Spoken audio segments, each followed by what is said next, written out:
Despite weathering the storm last night, Celtic have found themselves in a crisis. Welcome back to Fog Football. What kind of crisis? An injury crisis. Cameron Carter-Vickers out for 3 to 5 months, which puts March at the latest, or January at the earliest, with an Achilles injury. Now, Brendan Rodgers has talked about this morning, and you seen the game last night, right at the end. It didn't look good for Carter-Vickers. He's one of those players that is injury prone. That's just the reality with the guy. So when he goes down for a prolonged period of time, especially after the full-time whistle, you thought something was up, and no one obviously knew at the time how bad it was going to be, and to be honest, no one actually knows 100% right now, because they're still waiting on a scan to come back. But if he's out until March, man, that's a blow. That is a blow for Celtic, because he is their best centre-back. Now, this season, I would give it to Scales, but traditionally, he's been here 4 years, and Carter-Vickers has been the best centre-back in this league for the last 4 years. So you would be lying to say that Celtic being without Carter-Vickers is going to be a miss. Of course it ain't going to be a miss, sorry. It's going to be a miss. Of course it is. Now, who's going to step up the task? Is it going to be Austin Trusty? I believe he's only managed 63 minutes so far this season. That's not exactly ideal. You've got Dane Murray, very young. You've got the likes of Simpson Posey from Man City, who's played, I think, literally just one game for the B team. For me, it doesn't really matter, man. Who Celtic put in, I think they're going to be in a bit of bother. People are like, oh, put Dane Murray in over Austin Trusty, right? Now, you put Dane Murray in, then let's go to the right back position for the next wee while. Ralston's out, even though Ralston's shite, and I would put Donovan in over Ralston anyway, if it was me, because if you look at his performances, they've actually been better. Johnston's out, so therefore you're going to have to play Donovan, Dane Murray. Don't care what people say. Is that a centre-back, a right centre-back and a right back?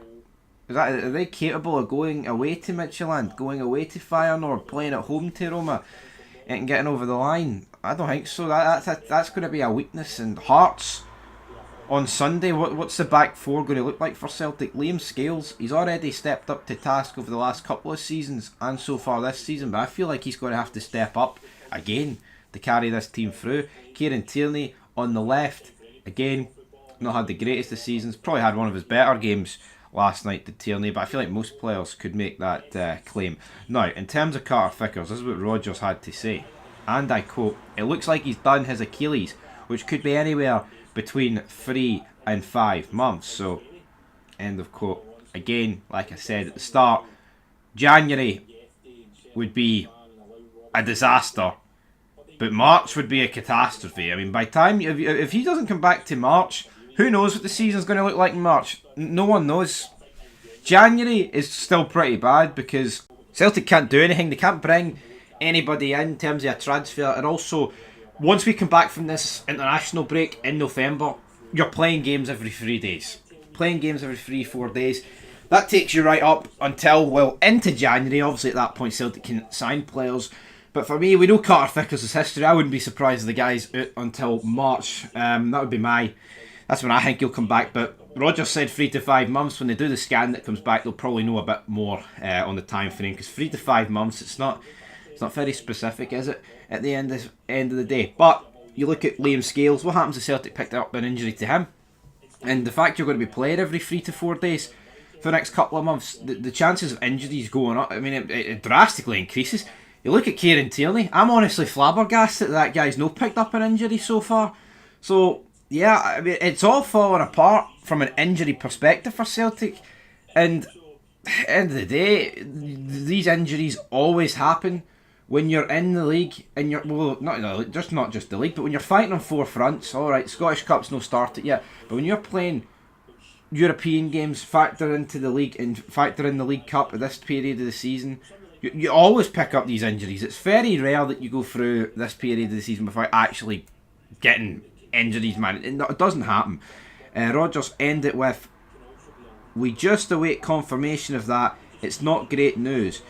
End of quote. They go through the options about who could play, like I've already mentioned them. Den Murray, Austin Trusty, that can fill the void of Carter Vickers. Well, that's what they're trying to say. Oh, they'll fit in like a glove. All these great players. Carter Vickers is going to be a huge miss. No two ways about it. Up front, you've got Iheanacho, hamstring, and at the right back situation, you get Alistair Johnston, hamstring. There is no confirmation on them. Rodgers hasn't spoken his press conference yet. I thought the press conference must have been the day, but it's not. Either or, the way they both went off, there's no way those two are going to be starting against Hearts. It would make no sense to risk them. Honestly, I don't even think they'll be starting next week in Europe. It depends. I mean, hamstrings can be bad, but the fact that Johnson's got a hamstring problem, it would be idiotic to start him. Or even play him in the next couple of games, unless you know for sure, right, it's not going to go. So yeah, Iheanacho, he's out. What does that mean for Celtic? Does that mean Johnny Kenny's going to start? I actually thought Johnny Kenny last night in that game of football was alright when he came on. Probably, it was a good performance. All it was missing was a goal.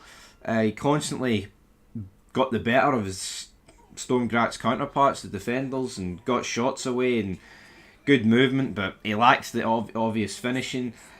You look at other guys, Maida's out injured, but he could be back soon. But in terms of other guys up front, European squad, Yamada's no in it. He can play domestically, obviously, but yeah, Celtic are in a bit of a pickle, and like I've already said, for the right back position, it looks like it's going to have to be Donovan going forward. But what happens is he picks up an injury. Can Donovan continue to play every 3 days?